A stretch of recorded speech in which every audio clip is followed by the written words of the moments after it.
Eu sou professor e consultor do Sebrae e estou aqui hoje ministrando uma palestra sobre precificação. Acredito que esse seja um dos temas principais na área financeira, no qual as pessoas têm mais dificuldade, né, em como definir qual que seria o preço ideal. Uma coisa que eu posso deixar bem claro é que não existe algo padronizado, né? O cálculo ele é feito, mas com certeza varia de empresa para empresa, porque cada uma tem os seus custos. Então, acredito sim que a gente tem que avaliar com calma, avaliar todos os índices de cada empresa, para daí a gente aplicar nos produtos. Então, hoje a gente vai conversar um pouquinho a respeito disso. Eu sou, como eu comentei, professor, a minha formação é administração, fiz uma pós-graduação em consultoria e gestão empresarial e também outra em auditoria, contratoria e finanças. Então, sou um apaixonado pelos números, atuei em mais de 600 empresas nesse ano, então está sendo um ano bem desafiador para nós consultores do Sebrae e acreditamos que junto com a Renata, que dá um show na área da moda, a gente possa contribuir para deixar as empresas mais redondas e conseguir acompanhar os seus números de forma mais efetiva. A gente criou uma planilha que eu acho que vale a pena compartilhar com vocês para a gente conversar um pouquinho a respeito disso, né? Precificação, a gente tem dois principais índices de serem avaliados, que é o custo fixo e o custo variável. Para quem não sabe ainda o que é custo fixo e o que é custo variável, eu acho que vale a pena a gente conversar um pouquinho antes de eu mostrar a planilha. Custo fixo, gente, é tudo que a empresa vendendo ou não, ele está ali para a gente pagar. Então, o custo fixo, às vezes, ele passa despercebido, mas se a gente não fizer um rateio de alguns custos que se tem, que a gente acaba acreditando que não tenha, eu já vou dar um exemplo, a gente acaba se perdendo nos números. Então, se eu tenho, não pago aluguel na minha casa, tá? Mas eu tenho minha conta de luz. A minha conta de luz, e eu trabalho em casa, eu tenho que fazer um rateio para minha empresa. E como que funciona? Se eu gasto R$ 100, eu tenho que dividir pela quantidade de horas num dia, que são 24. E aí, depois, multiplica por 8 horas, que é 8 horas de cargo de trabalho. É claro que pode ser um pouco mais, 9, 10, enfim. Vocês precisam verificar qual é a carga horária, mas precisa ser colocado isso no custo mensal, porque parte dessa luz vocês gastam para a empresa. Então é extremamente relevante colocar luz, colocar água, caso tenha aluguel, colocar internet, colocar telefone, e vocês vão ver que o custo ele vai aumentando cada vez mais. Isso fixo, que comento de novo, novamente, independente vendendo ou não, a gente tem ele para pagar. O variável não. Eu só vou comprar insumo, que é mercadoria, por exemplo, se eu vender ou se eu for produzir, certo? Se eu não for produzir, não faz sentido a gente comprar matéria-prima para deixar estocado. Gente, estoque, a gente tem que deixar o mínimo possível. Não se tem mais a possibilidade da gente conseguir ter um estoque mais alto porque vai barganhar preço e tudo mais. A gente sabe que não funciona muito bem assim. E antigamente se tinha muitos fornecedores. Hoje, desculpa, antigamente se tinha poucos fornecedores. Tu tinha que ir mais longe para comprar. Hoje não. Hoje se existem inúmeras possibilidades no qual a gente pode comprar com uma velocidade maior. E isso faz com que a gente não tenha estoque, porque estoque parado é perda, a não ser que isso já esteja vendido em um determinado tempo. Mas lembrem que parte do tempo é custo que fica parado ali. Por quê? Porque eu já paguei por essa mercadoria. Então, vocês imaginam que a gente vai para São Paulo comprar produto e paga à vista, coloco na minha empresa, produzo, coloco para deixar em estoque, daqui a 3 meses eu vou vender. E a pessoa vai pagar no crédito, então mais um mês. Imagina, a gente pagou à vista e vai receber em 4 meses. Não tem como. Isso acaba com o capital de giro da empresa, porque, paralelo a isso, ela vai ter que comprar mais mercadoria para produzir outros produtos. Então, vamos dar uma olhadinha aqui em como que a gente poderia fazer um custo. Acredito que já já vocês vão estar acompanhando a minha tela. Deixa eu confirmar aqui, mas acredito que já está aparecendo para vocês. e vocês vão conseguir acompanhar o que eu estou trabalhando aqui para a gente fazer a planilha. Então, vamos lá, gente. Eu tenho a minha planilha de custos e aqui, vamos supor que a gente vai fazer uma saia. Quando a gente faz a saia, a gente tem alguns insumos que a gente vai comprar, certo? Esses insumos, como por exemplo tecido, zíper, forro, aviamento, botão, embalagem, a gente primeiro calcula qual que é o valor de compra do metro, por exemplo. E depois multiplica-se por quantos metros vai ser utilizado para fazer uma saia. Aqui a gente coloca que custa R$24. R$24 um metro. Se eu for multiplicar depois por 1.200, vamos supor que a gente utilize 1,2 m, a gente vai ter um custo de R$28,80 para fazer uma saia. E assim a gente vai fazer com os mesmos insumos. O zíper eu posso utilizar uma peça só, continua o mesmo valor. O forro pode ser 1 metro também. Se fosse 1,2 m, é a mesma coisa, gente. Pego R$10 dividido por 1.000. Vamos supor que seja 1,5 m. Depois multiplico por 1.500, que é 1,5 m. Então custaria R$15. Vou deixar 10 como estava antes, porque a gente estava calculando dessa maneira. Mas vou supor agora que a gente utilize o nosso, o aviamento, que seriam 2 unidades, então coloco aqui 2,40, o botão, a unidade 60, não precisa fazer cálculo, porque simplesmente a gente está comprando por unidade e vai utilizar a unidade. Eu coloco 100 unidade para fazer o preço. Eu sempre coloco uma margem de erro de 10%, gente. Então, eu somo tudo que eu tenho aqui e multiplico por 10, certo? Se eu multiplico por 10%. Se eu multiplico por 10%, a gente vai ter um custo um pouquinho maior, mas é bom ter essa garantia. Então, vamos supor aqui que eu tenha 47,28 de custo para fazer a saia. O que isso quer dizer? Se a gente vender a saia, aqui está 150, mas a R$100, eu tenho um custo de produto unitário de 47,28, só variável, né? Só para fazer esse produto. Mas vamos supor que seja 120, pode ver que fica melhor, 39,40. Vamos supor que seja 150, melhor ainda, 31,52%. Quer dizer que isso é bom? Não sabemos. Por quê? Depende do teu custo fixo. E também depende de outros produtos que tu vai produzir, como por exemplo a blusa. Se a gente for fazer a blusa utilizando essa mesma linha de raciocínio e esses insumos que tem aqui, só tecido, aviamento e embalagem, a gente tem aqui 42 e 42, certo? Se eu for vender a blusa a R$90, pode ver que meu custo vai dar 47,13, é muito alto. Então, Matheus, quanto que eu posso botar? R$140. Dá 30, é um custo bom? É um custo bom, mas será que vende? Será que essa blusa não vai ter concorrente com um nome já no mercado vendendo a bem mais barato? Então, tem que avaliar para ver se é possível vender por um preço mais alto. Vamos botar aqui que seja o 100, tá, gente? 42 e 42. Razoável. Vestido simples, mesma coisa.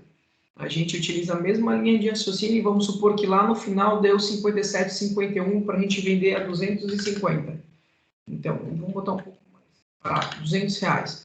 Tem uma margem muito boa. Então, o que eu quero dizer? Olhando por isso aqui, a gente vê que o vestido vale bem mais a pena do que vender tanto a blusa quanto a saia. Então, como que se deve utilizar de estratégia? A gente tem que, ou de repente, fazer com que a saia faça com que a pessoa compre a blusa, um puxar o outro, ou as estratégias de marketing tem que ser focado no vestido. Por quê? Porque o vestido tem mais margem. O vestido faz com que a gente venda com um produto, pode ser melhor ou não, mas principalmente com ele com boas margens, tá, gente? E aí, se a gente for pegar uma análise aqui mensal, a gente colocou lá qual o valor.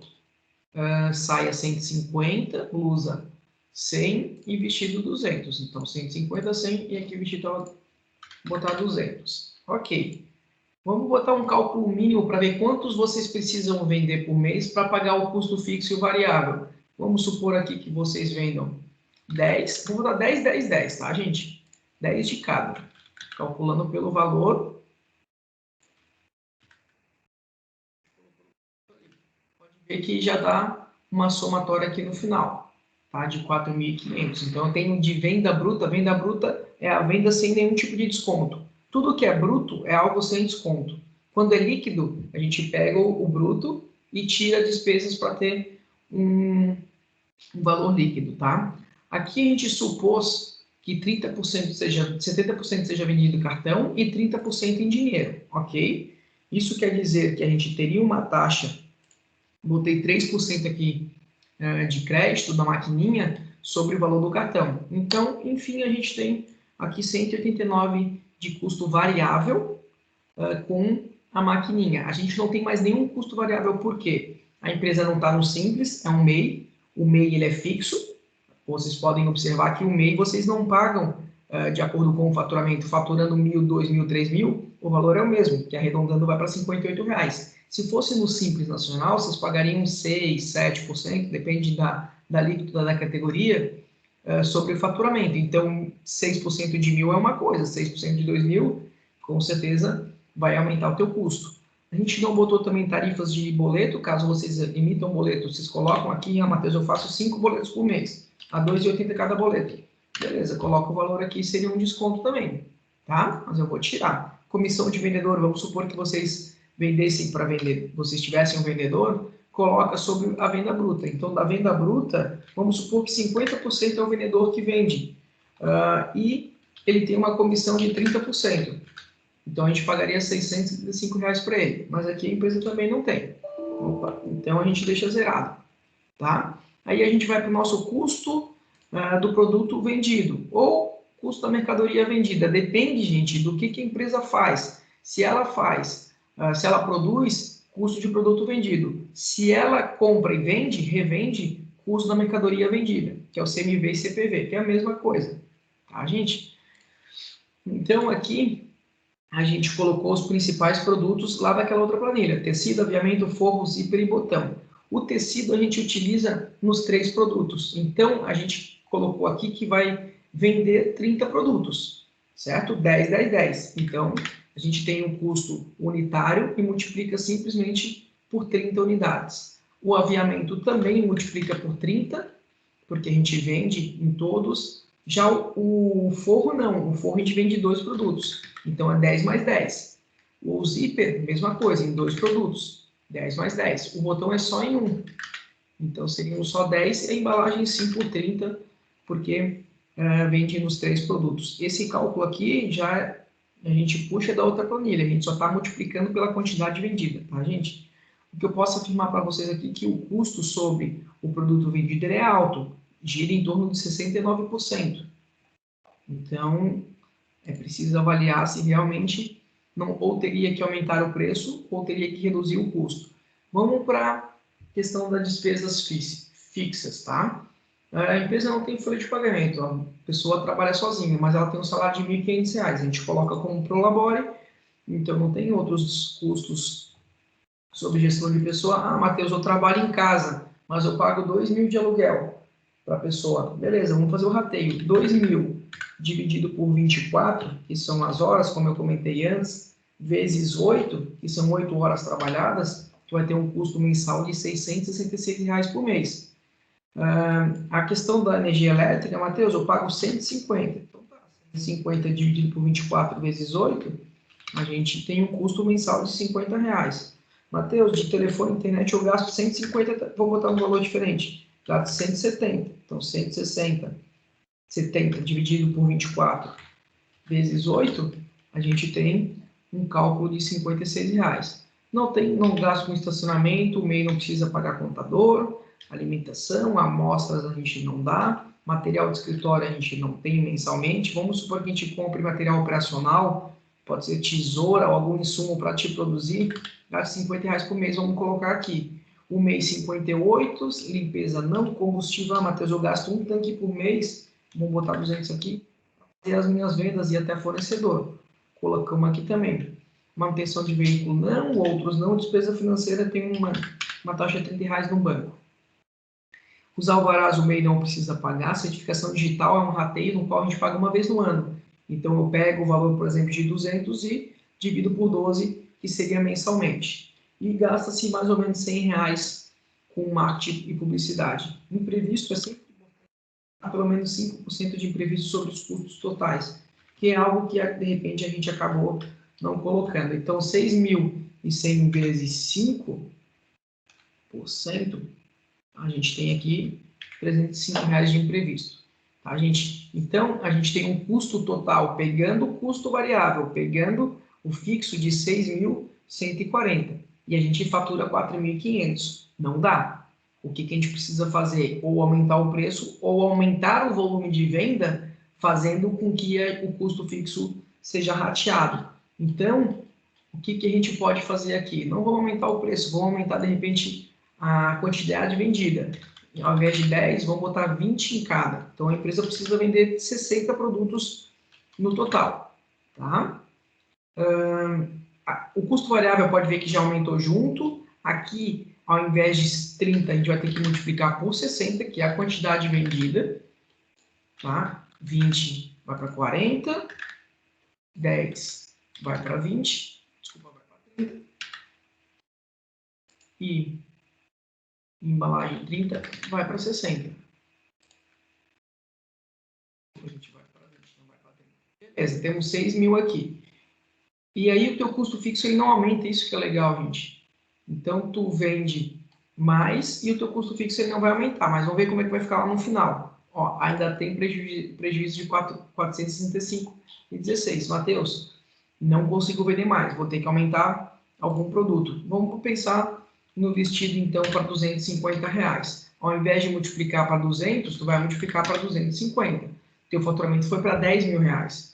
E o teu custo variável aqui da mercadoria não mudou. Por quê, gente? Porque eu não estou multiplicando pelo preço, estou multiplicando pela quantidade aqui, certo? Porque tu aumentando o teu preço não quer dizer que automaticamente teus insumos aumentaram. Olha como é que ficou lá embaixo agora. O contrário, R$492 de lucro mensal. Esse valor não se gasta, gente. Pelo menos precisa ter esse valor para o teu fluxo girar. A gente até coloca aqui, compra de mercadoria, a gente precisaria ter 3 meses para conseguir ter um capital de giro para que o fluxo financeiro da empresa seja saudável, certo? Esse é um pouco do nosso universo de precificação. É importantíssimo que seja avaliado dessa maneira, para que seja feita a precificação corretamente e a empresa não seja prejudicada no futuro. A gente vai ter uma palestra bem legal agora sobre fluxo financeiro de caixa, que acredito que vai poder contribuir mais com vocês. Tá? Eu sou o Matheus Bernardino, meu Instagram é Matheus Beneto, então pode procurar lá Matheus Bernardino também no LinkedIn, que vocês vão me achar, e eu compartilho bastante informações da área financeira e também de mercado, que a gente trabalha com outras áreas para poder ajudar vocês. Procurem o Sebrae está à disposição de vocês, tem muito curso online gratuito, tem muita palestra legal no YouTube, inclusive, que vocês possam participar e se desenvolver. Tá bom, gente? Fique com Deus. Precisando, a gente está à disposição. Tchau, tchau.